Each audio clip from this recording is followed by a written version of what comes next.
Good morning everyone. आज की class में हम लोग फ्री फॉल पढ़ेंगे, ठीक है। फ्री फॉल पढ़ेंगे, फिर एक्सेलरेशन ड्यू टू ग्रेविटी पढ़ेंगे, एक्सेलरेशन ड्यू टू ग्रेविटी का वैल्यू पढ़ेंगे, ये सब चीज़ पढ़ेंगे, ठीक है। तो सबसे पहले स्टार्ट करते हैं फ्री फॉल से, ठीक है।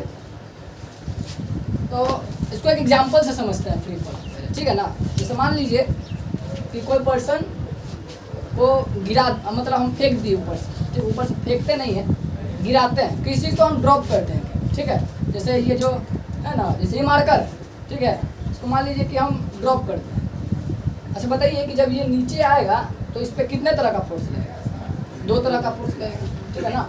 तो अगर कोई ऑब्जेक्ट है ये, अगर ये नीचे आ रहा है तो इस पर दो तरह का फोर्स लगेगा। एक फोर्स लग रहा है नीचे की तरफ, ठीक है ना, दो फोर्स लग रहा है। वो दो फोर्स कौन कौन है? एक तो है ग्रेविटी, एक फोर्स इस पे क्या लग रहा है? ग्रेविटी लग रहा है, ठीक है। और दूसरा फोर्स क्या लग रहा है? दूसरा फोर्स इस पे लग रहा है फ्रिक्शन लग रहा है, फ्रिक्शन फोर्स। ये कौन लगा रहा है? एयर लगा रहा है। और ये ग्रेविटी कौन लगा रहा है? अर्थ लगा रहा है, ठीक है। अच्छा, अभी दोनों फोर्स का डायरेक्शन क्या हो? दोनों फोर्स का ये दोनों फोर्स लग रहा है अगर, तो दोनों फोर्स का डायरेक्शन तो होगा ना। तो ये जो ग्रेविटी लग रहा है ना, वो नीचे लग रहा है। ग्रेविटी किधर लग रहा है? अर्थ जो फोर्स लगा रहा है वो नीचे लग रहा है। अर्थ का जो फोर्स लग रहा है वो नीचे लग रहा है। और एयर जो फोर्स लगा रहा है ना, ये फ्रिक्शन वाला फोर्स, वो ऊपर की तरफ लग रहा है। वो कहाँ लग रहा है? ऊपर की तरफ लग रहा है। समझ रहे हैं ना। सिर्फ हम क्या करें कि ये वाला फोर्स है ना, friction force due to air, frictional force, उसको सिर्फ हटा दें, ठीक है। तब जो ये ऑब्जेक्ट गिरेगा किसके इन्फ्लुएंस में गिरेगा? सिर्फ ग्रेविटी के इन्फ्लुएंस में गिरेगा। तो इसको हम लोग बोलते हैं फ्री फॉल। इसको हम लोग क्या बोलेंगे? फ्री फॉल, जो कि जनरली पॉसिबल है नहीं, ठीक है ना। वैक्यूम में पॉसिबल है, ठीक है। फ्री फॉल का मतलब क्या हुआ कि जब भी कोई ऑब्जेक्ट गिरेगा केवल ग्रेविटी के इन्फ्लुएंस में, तो उसे हम लोग क्या बोलेंगे? फ्री फॉल बोलेंगे, ठीक है। When any object falls only under the influence of gravity, then it is called as free fall. अब एक बात और, फ्री फॉल में गिरने का बात हो रहा है, फेंकने का बात नहीं हो रहा है। अगर आप फेंक रहे हैं ना, जैसे मान लीजिए आप दो चीज़ फेंक रहे हैं, ठीक है, उसमें फ्री फॉल नहीं होगा, वो फ्री फॉल नहीं कहलाएगा। क्यों फ्री फॉल नहीं कहलाएगा? क्योंकि अगर आप फेंक रहे हैं तो उसमें आपका भी तो फोर्स लग रहा है ना, तो फ्री फॉल कैसे चीज़ों के लिए है? वैसे चीज़ों के लिए है जो अपने से गिर रहा है या ड्रॉप किया गया। ड्रॉप करने में आप फोर्स कुछ है, जैसे मैं यहाँ पे रखा हूँ और बस छोड़ दिया, तो हम इसमें फोर्स नहीं लगा, इसको छोड़ने में फोर्स नहीं लगा। इसको अगर हम फेंकते हैं तो फ्री फॉल उसको एप्लीकेबल नहीं है, वो फ्री फॉल नहीं कहलाएगा। ये एक्सपेरिमेंट किए थे गैलीलियो गैलीली के नाम के साइंटिस्ट ने, ठीक है। उन्होंने क्या किया ना कि एक चैम्बर बनाया, ठीक है, एक चैम्बर था। उन्होंने क्या किया कि एक फीडर का बॉल, एक फीडर, ठीक है, पंख और एक बॉल को साथ में छोड़ा, ड्रॉप किया, ठीक है। तो उन्होंने क्या देखा कि ऑब्वियस सी बात है, जो भारी है, जिसका वेट ज़्यादा, वो पहले चला आएगा, तो बॉल पहले नीचे चला आया। फिर उन्होंने क्या किया, उस सिस्टम में थोड़ा सा चेंज लाया। जैसे मैं क्या कर दिया, थोड़ा सा चेंज कर दिया। क्या चेंज कर दिया? तो चेंज ये कर दिया उन्होंने कि उस चैम्बर के अंदर का एटमॉस्फेयर को बाहर निकाल दिया। एटमॉस्फेयर का मतलब समझ रहे हैं ना, मतलब सारा एयर को बाहर निकाल दिया। चैम्बर का अंदर का क्या किया?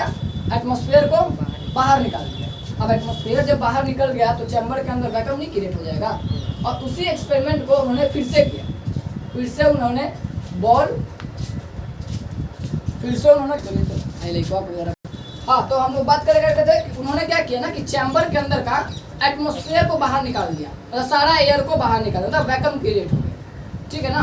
तो जब उन्होंने छोड़ा ना, जब उन्होंने फिर से उसी बॉल और फीडर को साथ में छोड़ा, ठीक है, तब क्या उन्होंने देखा कि दोनों साथ में ही ग्राउंड को हिट किए। इससे क्या पता चला?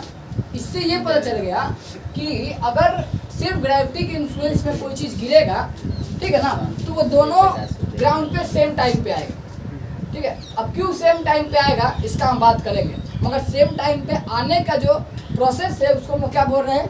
फ्री फॉल कह रहे हैं, ठीक है। फ्री फॉल आप समझ गए, ठीक है। अब क्या है कि ये जो फ्री फॉल है ये तो समझ गए।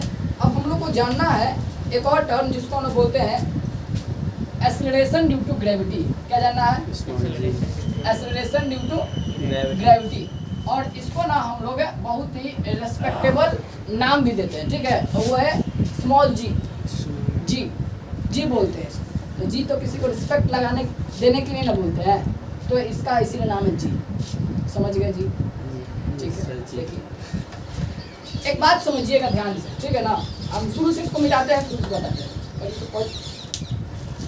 हैं। स्मॉल जी के बारे में बात कर रहे हैं, ठीक है, और अभी सीखते हैं इसका वैल्यू को। स्मॉल जी का मतलब आप समझ रहे हैं ना, ग्रेविटी, ठीक है, ग्रेविटी है स्मॉल जी, ठीक है।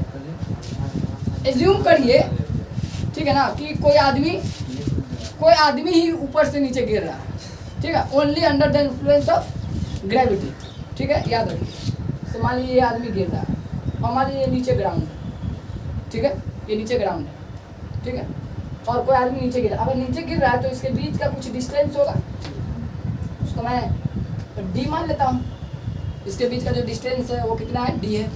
अच्छा, ऑब्जेक्ट का मास, ये जो ऑब्जेक्ट है, ठीक है ना, उसका मास मैं स्मॉल एम मान लेता हूँ, नो प्रॉब्लम, ठीक।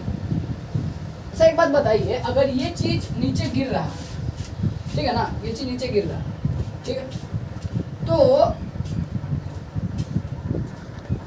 अच्छा इस पे, अच्छा ये अगर नीचे गिर रहा है तो इस पे कोई फोर्स तो लग रहा होगा ना, फोर्स लग रहा होगा ना। अच्छा उसको मैं अगर ऐसा लिखूं तो आपको पता है सेकंड लॉ से आपने ऐसा लिखा था, F बराबर m होता था, ठीक है, force equals to mass equals space. मतलब इस ऑब्जेक्ट पे जो फोर्स लगेगा वो इसके मास और एक्सेलरेशन पे डिपेंड करेगा। मानते हैं इस बात को? मानते हैं, चलिए ठीक है। अच्छा एक बात बताइए कि ग्रेविटी का ही फोर्स ये है, ठीक है ना, ये ग्रेविटी का ही फोर्स मैं लिख दे रहा हूँ Fg, ठीक है। अच्छा एक चीज और आप पढ़े थे, ग्रेविटेशनल फोर्स निकालने का एक और फॉर्मूला आप पढ़े थे, याद है क्या? कुछ ऐसा आपने पढ़ा था, F बराबर होता है capital G capital M small m by D square. ये कुछ पढ़े थे क्या? कुछ याद आ रहा है? याद आ रहा है? नहीं याद आ रहा है? कोई बात नहीं, याद आ जाएगा, ठीक है। ये दो फॉर्मूला आप लोगों ने पढ़ा था। अच्छा एक बात बताइए, क्या ये दोनों फोर्स इसी ऑब्जेक्ट पे नहीं है? ये दोनों फोर्स इसी ऑब्जेक्ट पे है, तो अगर मैं ऐसा लिख दूं तो आपको कोई दिक्कत है क्या? नहीं दिक्कत है। तो ये ऑब्जेक्ट अगर गिर रहा है तो तो इस पे का फोर्स हम दो तरीके से निकाल सकते हैं। एक तो सेकंड लॉ ऑफ मोशन से निकाल सकते हैं, Newton second law of motion जो आप पढ़ चुके हैं, F बराबर ma। और दूसरा इस चैप्टर में जो हम लोग पढ़े ग्रेविटेशनल फोर्स का फॉर्मूला, ये निकाल सकते हैं ना। मतलब इसी पे लगने वाले फोर्स को हम दो तरीके से निकाल सकते हैं, एक ये फॉर्मूले से और एक ये फॉर्मूले से निकाल सकते हैं ना। तो इन दोनों को अगर मैं इक्वेट कर दूं तो मैं ऐसा लिख सकता हूँ क्या, ma। अच्छा ma को मैं mg लिखता हूँ, कोई दिक्कत है आपको क्या? नहीं दिक्कत है, क्योंकि ये जो a है वो तो अर्थ लगा रहा है ना, तो इसीलिए वो g हो जाएगा, एक जगह पे क्या हो जाएगा, g हो जाएगा। चलिए ठीक है, और उसको लिखिए capital G capital M small m D square. होगा क्या? होगा, ठीक है। अच्छा एक बात बताइए, स्मॉल m से स्मॉल m कैंसिल हो जाएगा? कैंसिल हो जाएगा, बचेगा क्या? बचेगा स्मॉल g का वैल्यू क्या आया, capital M by D square. बोलिए आया क्या? ये क्या है? ये एक्सेलरेशन ड्यू टू ग्रेविटी का फॉर्मूला है या नहीं है? मतलब ये हुआ कि जब भी कोई ऑब्जेक्ट ऊपर से नीचे गिर रहा होगा और आपको निकालना है कि उस पर एक्सेलरेशन ड्यू टू ग्रेविटी कितना है, एक्सेलरेशन ड्यू टू ग्रेविटी कितना है, तो कैसे निकल जाएगा, capital G capital M D square. सही है। एक बात और समझिए ध्यान से। अच्छा देखिए कि इस फॉर्मूले में जो गिरने वाला ऑब्जेक्ट है उसके मास का जिक्र है क्या? है? देखिए यहाँ तो कट गया, जिक्र है? नहीं है।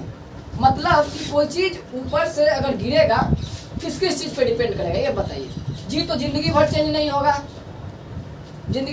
होगा, अर्थ का मास चेंज हो जाएगा क्या? वो भी पूरे जीवन चेंज नहीं होगा। चेंज क्या होगा? सिर्फ डिस्टेंस चेंज होगा।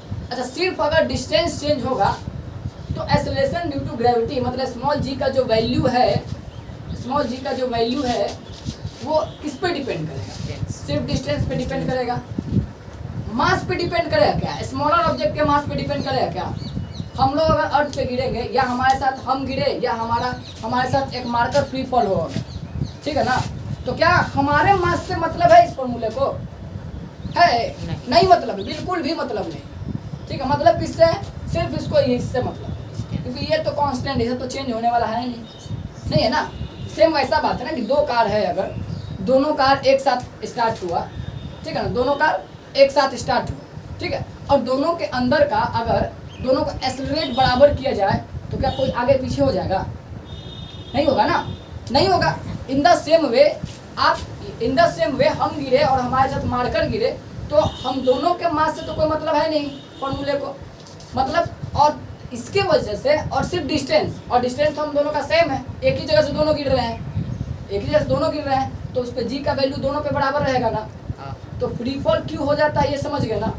फ्री फॉल इसलिए हो पाता है क्योंकि स्मॉलर ऑब्जेक्ट के मास से फ्री फॉल कोई मतलब ही नहीं है, ठीक है ना, सिर्फ डिस्टेंस से मतलब है। तो आप इसको गिरा दीजिए, दोनों को साथ में गिरा दीजिए, दोनों अगर साथ में गिराइएगा तो साथ ही दोनों पे आए, दोनों जमीन पे साथ चला जाएगा। अगर फ्री फॉल और कंडीशन है तब, वैक्यूम क्रिएटेड है तब। क्यों? क्योंकि इन दोनों का मास से तो कोई मतलब ही नहीं, गिरने वाला कोई भी है, ठीक है ना, सिर्फ डिस्टेंस में मतलब।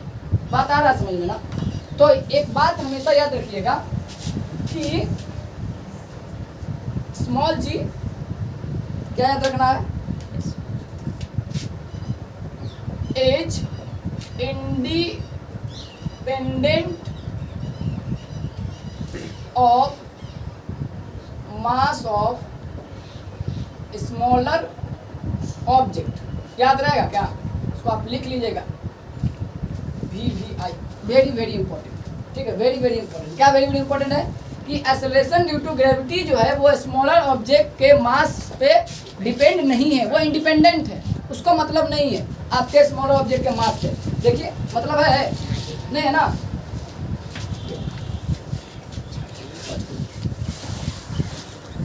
चलिए ये बात तो हो गया। ये एकदम हमेशा याद रखिएगा कि जी जो है वो इंडिपेंडेंट है स्मॉलर मास के, स्मॉलर ऑब्जेक्ट के मास पे। अच्छा इसका एसआई यूनिट क्या होगा? एसआई यूनिट क्या होगा? एसआई यूनिट ऑफ स्मॉल जी क्या होगा बताइए? अरे एक्सेलरेशन का यूनिट क्या होता है? मीटर पर सेकंड स्क्वायर। तो इसका क्या होगा? वही ना रहेगा, मीटर पर सेकंड स्क्वायर। चेंज हो जाएगा क्या? बिल्कुल चेंज नहीं होगा, ठीक है, डन। तो याद रखना है ये बात, ठीक है, कुछ नहीं करना है इसमें। क्या करना है कि फोर्स के दोनों फार्मूला को, ठीक है ना, फोर्स का दो फार्मूला पढ़े, एक सेकंड लॉ में पढ़े थे सेकंड चैप्टर में, और दूसरा हम लोग ये पढ़े। इन दोनों को सिर्फ इक्वेट कर दीजिए, ठीक है, स्मॉल एम से स्मॉल एम कैंसिल कर दीजिए, तो स्मॉल जी बराबर बच जाएगा capital G capital M by D square, जहाँ पे कैपिटल जी का मतलब आपको पता है यूनिवर्सल ग्रेविटेशनल कांस्टेंट है, और कैपिटल एम का मतलब क्या है? मास ऑफ द अर्थ, और डी का मतलब क्या है? Distance between the object and the earth, ठीक है। बस ऐसा करेंगे तो आपको स्मॉल जी आ जाएगा, ठीक है। आज के बाद ये इतना ही, बाकी की बात अगले क्लास में।